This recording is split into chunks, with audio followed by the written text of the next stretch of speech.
लोकसभा चुनाव आने वाले हैं और एक तरफ जहां एनडीए 400 पे 400 का नारा लगा रही है, तो वहीं दूसरी तरफ इंडिया अलायंस में उत्तर प्रदेश में समाजवादी पार्टी और कांग्रेस साथ मिलकर आगे बढ़ रहे हैं। इसी बीच अब एक तीसरे मोर्चे का ऐलान हो गया है और तीसरे मोर्चे में 4 पार्टियां आगे बढ़ रही हैं, जिसका नाम है ऑल इंडिया मजलिस-ए-इत्तेहादुल मुस्लिमीन यानी कि AIMIM, जिसके करता धरता हैं असदुद्दीन ओवैसी साहब, आज हमारे साथ हैं। वहीं दूसरी ओर अपना दल कमेरावादी, जिसकी विधायक हैं पल्लवी पटेल, वो साथ आ गई हैं। इनके साथ ही 2 छोटी अन्य पार्टियां हैं जो इस तीसरे मोर्चे में शामिल हैं और आगे बढ़ रहे हैं अपनी एक अलग राह लेकर। इसी सब पर बातचीत करने के लिए आज ओवैसी साहब स्वयं हमारे साथ मौजूद हैं, उनसे बात करेंगे। सर, बहुत बहुत शुक्रिया द प्रिंट से बातचीत करने के लिए। उत्तर प्रदेश माना जाता है कि अगर दिल्ली का रास्ता तय करना है तो उत्तर प्रदेश से होकर गुजरना पड़ेगा, लखनऊ से होकर गुजरना पड़ेगा। आज आप लखनऊ में हैं, आपने एक तीसरे खेमे की आज आगाज़ किया है। क्या इसके पीछे मंशा है? उत्तर प्रदेश में कैसी ज़मीन तलाश रहे हैं? नहीं, हम तो 2 मरतबा विधानसभा के चुनाव लड़ चुके हैं उत्तर प्रदेश में। इस मरतबा हमारा अलायंस हुआ है मोहतरमा पल्लवी पटेल साहिबा के अपना दल पार्टी से, और उसमें दूसरे 2 पार्टीज़ भी हैं। उसका नाम रखा गया है PDM। कोशिश यही है कि जो सामाजिक न्याय की बात तो सब करते हैं, मगर हकीकी तौर पर ज़मीन के ऊपर उसका अमली जामेनामा कोई पहना नहीं सकता। तो इसलिए हमारी कोशिश यही है कि उसको पूरा किया जाए। और आपने सही कहा कि बीजेपी एक नारा दे रही है, मगर पिछले 10 साल में जो बीजेपी का ट्रैक रिकॉर्ड है वो ये बताता है कि बीजेपी मुसलमानों को टिकट नहीं देती है। बीजेपी मुसलमानों के पॉलिटिकल रिप्रेजेंटेशन की क़ाइल ही नहीं है। और इसीलिए हम देख रहे हैं कि पिछले 10 साल में भारत की राजनीति से मुसलमान बिल्कुल ख़ास तौर से पूरे नेशनल लेवल पर और स्पेशली ख़ास तौर से उत्तर प्रदेश में बिल्कुल ही पॉलिटिकली इनविजिबलाइज कर दिया गया है, बिल्कुल गायब हो चुके हैं।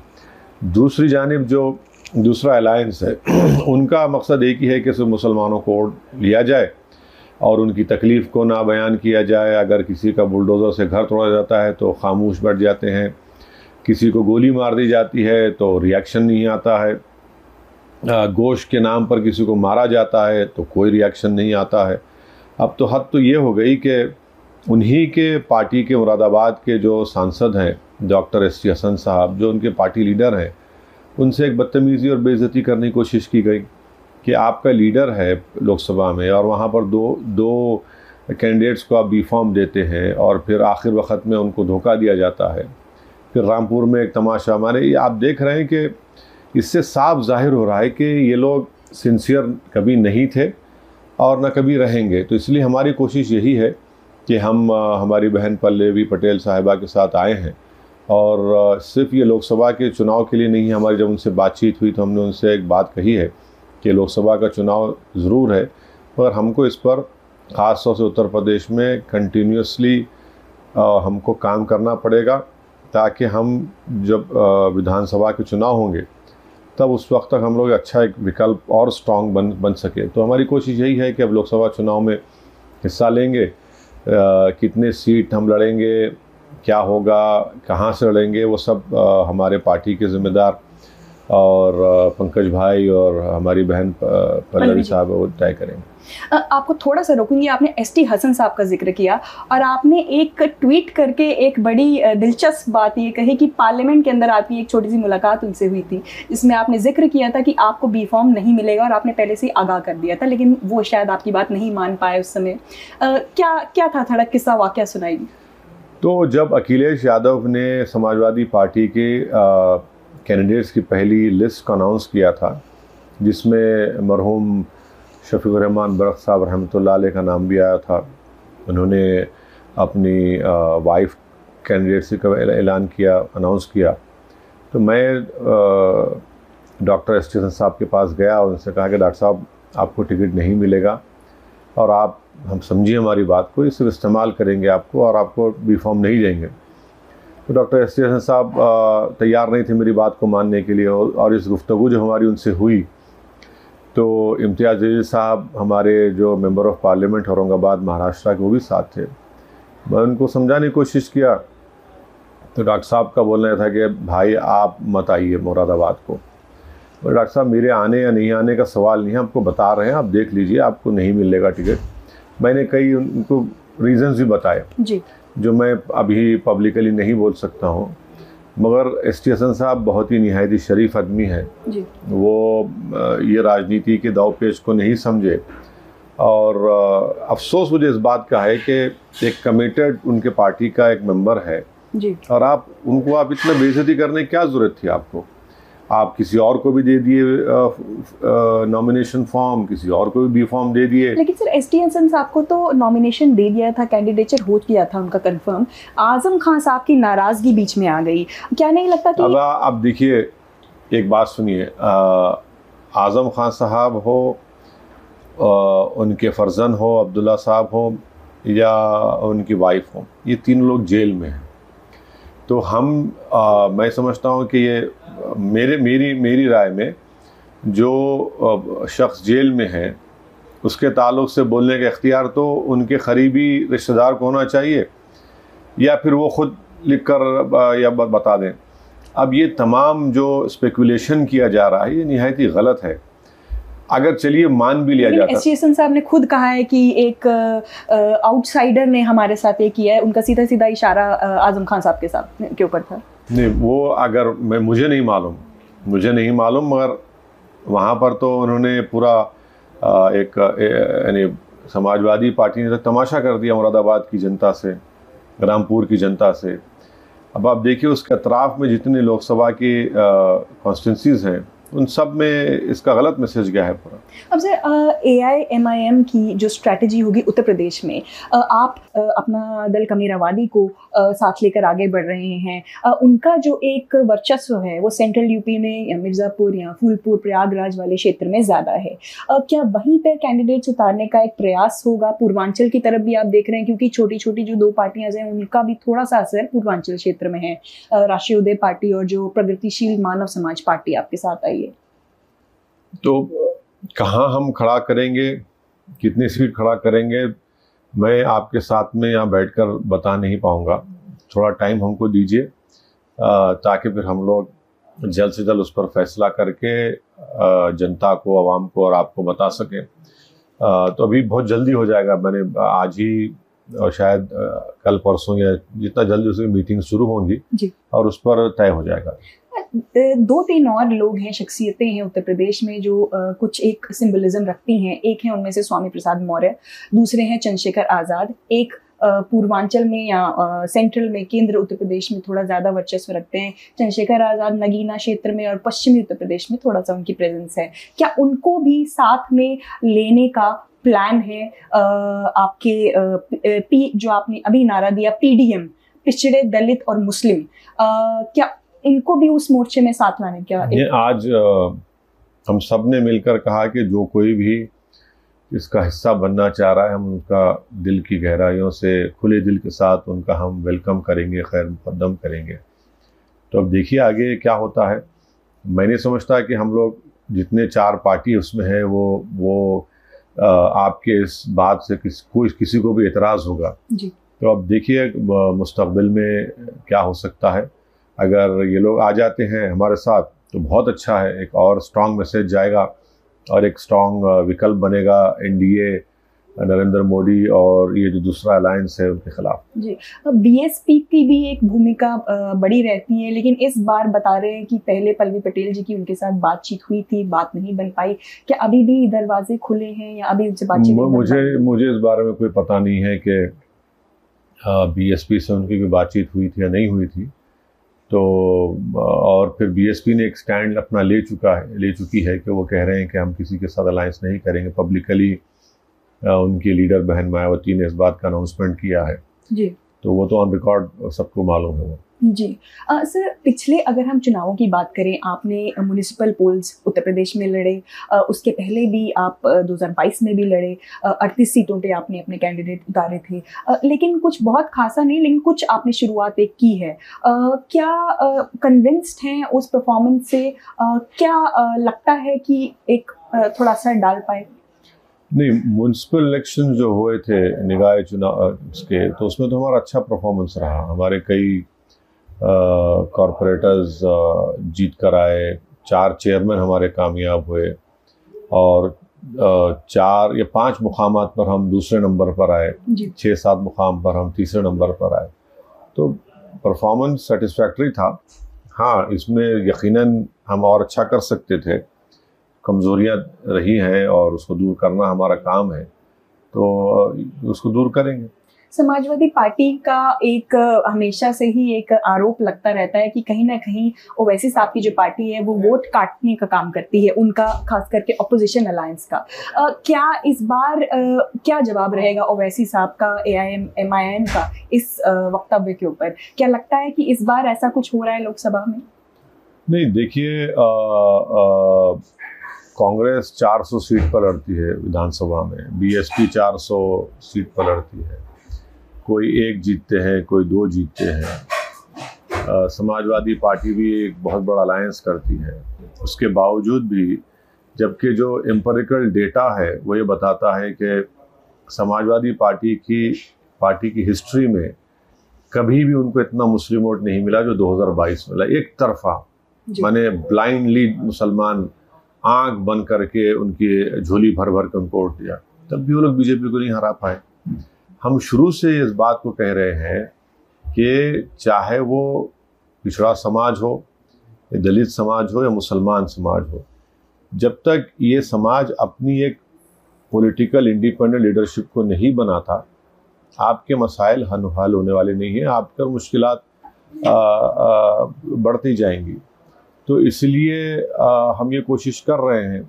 अब वोट काटने की बात कर रहे हैं, 2014 के लोकसभा चुनाव हम नहीं लड़े, 2017 के विधानसभा के चुनाव फिर अखिलेश हार गए, 2019 के पार्लियामेंट चुनाव हम नहीं लड़े, फिर हार गए, 22 के विधानसभा के चुनाव वो फिर हार गए।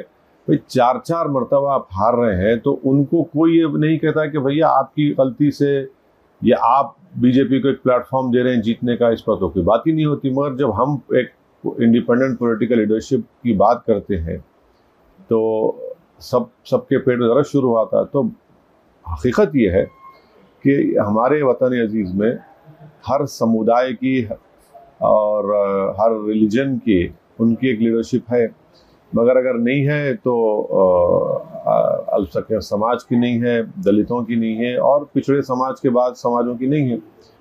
और आप देख लीजिए, जैसा हमारे पल्लवी पटेल साहबा की माँ से हम बात कर रहे थे, उन्होंने मुझे ऐसे कई विधानसभा बताए जहाँ पर हज़ारों में नहीं लाखों की तादाद में वोट है, मगर उसका अवेयरनेस नहीं है और लोग वोट डालते जा रहे हैं और नुकसान उसी समुदाय को हो रहा है।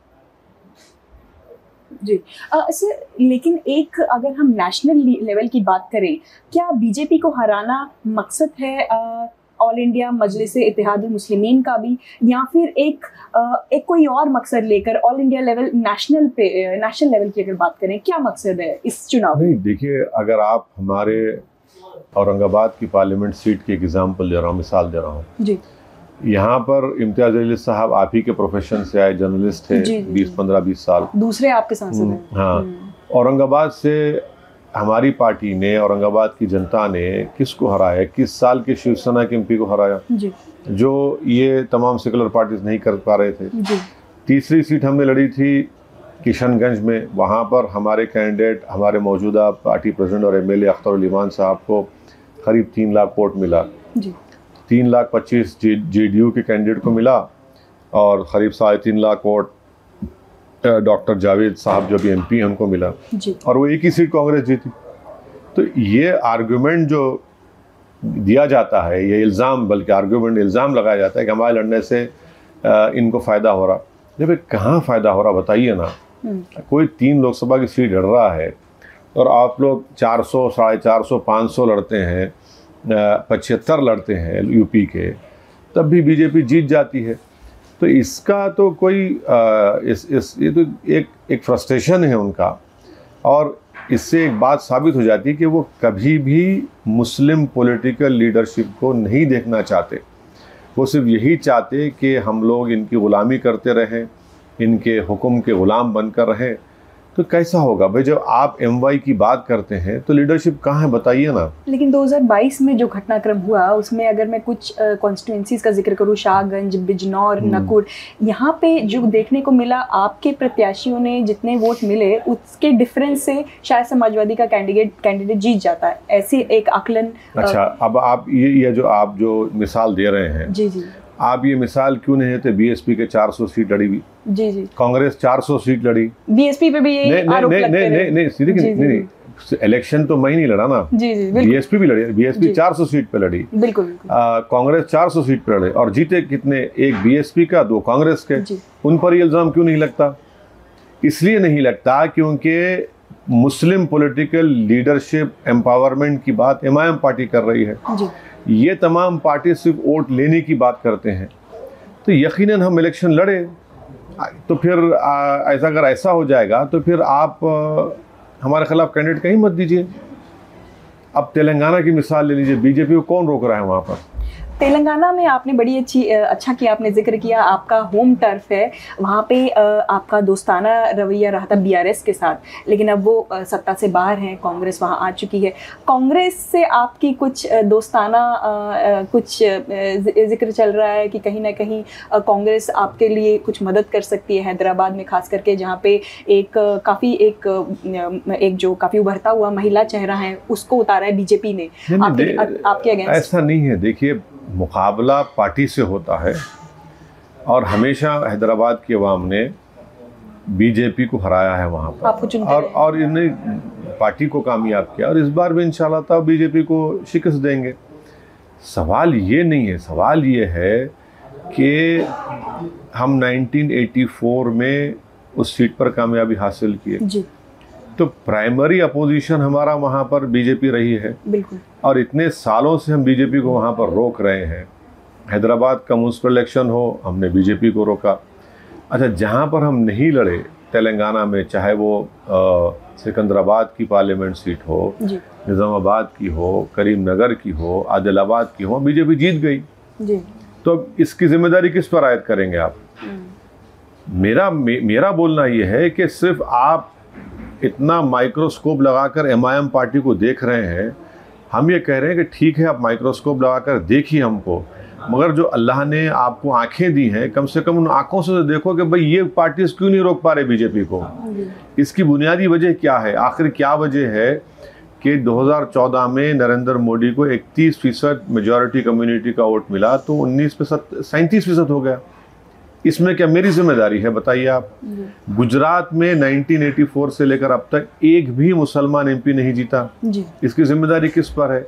भारत की पार्लियामेंट में सिर्फ कितने 22 या 23 मुस्लिम MP जीत कर आते हैं, जो आबादी के लिहाज से 4% है। इसकी जिम्मेदारी क्या मुझ पर डालेंगे आप? लेकिन BJP की भी जिम्मेदारी बनती है, जिनके पास एक भी नहीं, BJP की यकीनन जिम्मेदारी बनती है, मगर 306 में BJP के पास एक भी मुस्लिम MP नहीं है। बिल्कुल। और एक भी मुस्लिम मिनिस्टर नहीं है। BJP तो अपना पोजीशन साफ तौर पे वाजे कर चुकी है कि सिर्फ वो नारा लगाएंगे सबका साथ सबका विकास का, मगर ना किसी मुसलमान को टिकट देंगे ना उसको वोट दिलाएंगे। BJP सिर्फ ज़बानी तौर पर पसमानदा मुसलमान की बात करती है, मगर जितने बुलडोज़र से घर तोड़े गए, जितने लोगों को गोली मारी गई पैर में, जितने गोश्त के नाम पर लोगों को गिरफ्तार किया गया, परेशान किया गया, वो सब के सब पसमानदा मुसलमान है। तो ये BJP का पोजीशन वाज़ेह है। मगर आप जब ये बता रहे हैं कि हम आपके मसीहा हैं, तो भाई मसीहा में और बर्बाद करने वालों को फ़र्क ही नहीं दिख रहा हमको। कांग्रेस क्या कांग्रेस के साथ आएंगे तेलंगाना में? ऐसा सुनने में आ रहा है कि शहनाज तबस्सुम जी को शायद वहाँ से हैदराबाद से वो लड़ा सकते हैं। इलेक्शन है, मैं अपने अपोनेंट्स को पिक एंड चूज नहीं कर सकता जी। पार्टी है, हमारे पार्टी का काम है, हमारे पार्टी के MLAs की मेहनतें हैं, हमारे पार्टी के जो मेंबर्स हैं उनका एक्सेसिबिलिटी है, और हमारे पार्टी का जो सिस्टम है वर्क करने का हैदराबाद में, वो शायद ही पूरी भारत में किसी पॉलिटिकल पार्टी का होगा। हफ्ते में 6 दिन सुबह 10:30 बजे से दोपहर में 2:30 बजे तक हम लोग पूरे MLAs कॉरपोरेटर्स बैठते हैं, आवाम से मुलाकात करते हैं, तो हम वहाँ पर काम करते हैं। अब कोई भी पार्टी अपना कैंडिडेट दे सकती है, मैं किसी को रोक नहीं सकता। मगर तेलंगाना की हद तक हमारी पार्टी ने फैसला लिया कि हैदराबाद की पार्लियामेंट की सीट को छोड़कर जो 16 पार्लियामेंट सीटें हैं, हमारी कोशिश ये होगी कि बीजेपी वहाँ पर ना जीते। जी, रेवंत रेड्डी जी के साथ कुछ मुलाकात, शायद आप मिले, ऐसा कुछ हुआ है क्या? जो खबरें चल रही हैं क्या गलत हैं? नहीं, वो जब रिजल्ट आया जी, तेलंगाना के अवाम ने वहाँ पर उनको मैंडेट दिया जी, और फिर हमने उनको मुबारकबाद दी, वो हमसे बात किए थे। जी, फिर उन्होंने हमसे कहा कि बताइए असद भाई कुछ काम वाम है, तो मैंने हाँ हैदराबाद पार्लियामेंट कॉन्स्टिट्यूंसी में बहुत से डेवलपमेंट के काम करवाना है। जी, मैंने उनको बताया कि रोड वाइडनिंग के लिए फंड्स की ज़रूरत है हैदराबाद म्यूनसिपल GHMC को। फिर हमने उनसे कहा कि वो मेट्रो का एक हिस्सा जो है हमारी पार्लियामेंट कॉन्स्टिट्यूंसी में रुका हुआ है, जुबली बस स्टैंड से लेकर फलकनुमा तक, जी, तो उन्होंने फ़ौरन उसको मंजूरी दी। अच्छा, और मुझे वो जो गवर्नमेंट का ऑर्डर भिजाया कि देखिए आप मैं ये दिया हूँ फंड्स और कोई डेट आप फिक्स कर लीजिए, हम आकर फाउंडेशन स्टोन लगाते। मैंने कहा बहुत अच्छा है, आप आइए। तो फिर हमने भी कहा कि भाई जनता का फैसला है, आप 5 साल काम करिए, तेलंगाना में डेवलपमेंट प्रॉस्पेरिटी हो, तेलंगाना में अमन कायम रहे, इसके लिए हम आपको अपना ताउन पेश करेंगे। ये हमने कहा। क्या साथ आने का की संभावना है तेलंगाना में लोकसभा के पहले? नहीं, हम तो साथ आना है ये नहीं मालूम, अभी तो ऐसा कुछ नहीं लग रहा है मुझे। अच्छा, मगर जहाँ तक हैदराबाद पार्लियामेंट सीट का सवाल है तो सब मुकाबला करेंगे, हम भी मुकाबला करेंगे और इंशाल्लाह अल्लाह ने चाहा तो हम अपनी बरतरी को और अपनी कामयाबी का सिलसिला जारी रखेंगे। तो जहाँ तक दूसरे 16 पार्लियामेंट कॉन्स्टिट्यूंसीज है तेलंगाना में, हमारी कोशिश होगी कि बीजेपी को वहाँ पर रोका जाए। जी, सर, उत्तर प्रदेश में सबसे बड़ा जो आजकल के दौर में जो एक नैरेटिव चल रहा है वो है मुख्तार अंसारी के ऊपर। मुख्तार अंसारी की मौत हुई है बांदा जेल के अंदर। उनके परिजन कई तरीके के आरोप लगा रहे हैं। उनका कहना है कि स्लो पॉइजन देके मुख्तार अंसारी की हत्या का वो आशंका जता रहे हैं। क्या स्टैंड है आपका, और क्या लगता है कि जैसे अन्य राजनीतिक पार्टियाँ एक हाई लेवल प्रोब का डिमांड कर रही हैं, इन्वेस्टिगेशन डिमांड कर रही है, क्या स्टैंड है उस पे? एक बात हमको समझ में नहीं आ रही है कि पिछले 15 साल से जी, वो जुडिशल कस्टडी में है और इतने बरसों में उनकी फैमिली सुप्रीम कोर्ट को जाकर इस एप्रीहेंशन का इजहार करती है कि जेल में ही कोई एक आदमी को भिजाकर उनकी हत्या कर दी जाएगी, उनको मार दिया जाएगा। सुप्रीम कोर्ट में केस डालने के बाद उत्तर प्रदेश की सरकार ने कहा कि ऐसा नहीं होगा, हम पूरा उनकी सुरक्षा देंगे। जी, अब उनका ये अप्रीहेंशन अब सही साबित हुआ, उनको जहर दे दिया गया। उनके परिवार के लोग कह रहे हैं कि उनको जहर दिया गया। और दूसरी अहम बात यह है कि जब किसी को आप इंटेंसिव केयर यूनिट में अस्पताल में रखते हैं, मुझे आज तक मैं समझने से कासिर हूँ, बड़ा मुझे ताज्जुब और तकलीफ भी होती है कि अगर आईसीयू में पेशेंट होता है तो आप उसको आईसीयू से निकाल कर सीधा जेल भिजा देते हैं। जी, ये तो क्या काम किए लोगों ने। और एक दिन के अंदर 2 दिन भी नहीं हुए आपने उनको निकाल कर जेल को भिजा दिया। तो उनकी फैमिली का जो बोलना है वो वाजिबी है कि इनके मौत में यकीनन उत्तर प्रदेश सरकार की जिम्मेदारी है, क्योंकि वो जुडिशल कस्टडी में थे। और चौथी बात यह है कि ये दूसरा वाक़या है जुडिशल कस्टडी में मौत जो हुई है। एक तो एक एक्स-एमपी थे, यकीनन कोर्ट ने उनको सज़ा दी थी, पुलिस की मौजूदगी में हथकड़ियों में है, कोई आकर एक फीट के फासले से उनको सर पे गोली मारकर उनको कत्ल कर देता है उनके भाई को। अब इनको स्लो पॉइजन दिया गया, फैमिली कह रही है, तो इसको हम डिस्कार्ड नहीं कर सकते। आर फैमिली ने ये भी कहा कि आप इंडिपेंडेंट फॉरेंसिक एक्सपर्ट्स को बुलाकर उनका PMR करवाइए। अब वो भी नहीं करवाते, तो इसका मतलब क्या है? आखिर क्यों आप सच्चाई से भाग रहे हैं? तो उनका फैमिली का बोलना बिल्कुल सही है कि जुडिशल कस्टडी में उनकी मौत हुई है, उनको यकीनन एक किस्म का जहर दे दिया गया। और मैं बड़े गौर से उस 5 मिनट के उनके उस टेलीफोन कन्वर्सेशन को सुना मुख्तार अंसारी के साथ, जो उमर अंसारी से बात कर रहे थे। बड़ी तकलीफ हुई मुझे बहुत। मैं कोई सियासी मकसद के तहत नहीं कह रहा हूँ, मगर जब आप उसको सुनते हैं जी। कि भाई एक आदमी बात नहीं कर सक रहा है, तकलीफ़ का इजहार कर रहा है, और उसके बावजूद भी आप में, सरकार में, वहाँ के यहाँ के एडमिनिस्ट्रेशन में, जेल के ज़िम्मेदारों में इतना भी उनको एहसास नहीं हुआ कि भाई वो आपकी कस्टडी में इंसान है वो। तो ये सब बड़ी अफसोसनाक बात है, तकलीफ़देह बात है। तो मैं उनके बेटे, मरहूम के बेटे उमर अंसारी से मेरी बातचीत हुई जी। और हम सिर्फ दुआ कर सकते हैं, हम दुआ किए कि अल्लाह मरहूम की मग़फ़रत करे और उस परिवार को अल्लाह सब्र दे। क्या मिलने भी जाएंगे सर उनसे? देखिए, मौका मिला तो जाएंगे इंशाल्लाह, हमारी कोशिश है मिलने की। और बड़ा गलत हुआ ये ठीक नहीं है। देखिए, आज किसी से हो रहा है जी, कल किसी और से होगा। एक बात हम जो पढ़े हैं, हमारे बुजुर्गों से सुने भी हैं जी, जिसको हम लोग उर्दू में कहते हैं, एक बार अगर आप इस दरवाजे को खोल देते हैं वो दरवाज़ा बंद नहीं होगा फिर। नहीं हो सकता। आज कोई ये है, कल कोई और होगा, कि तो ख़त्म कहाँ होगा फिर? रूल ऑफ लॉ कहाँ जाएगा?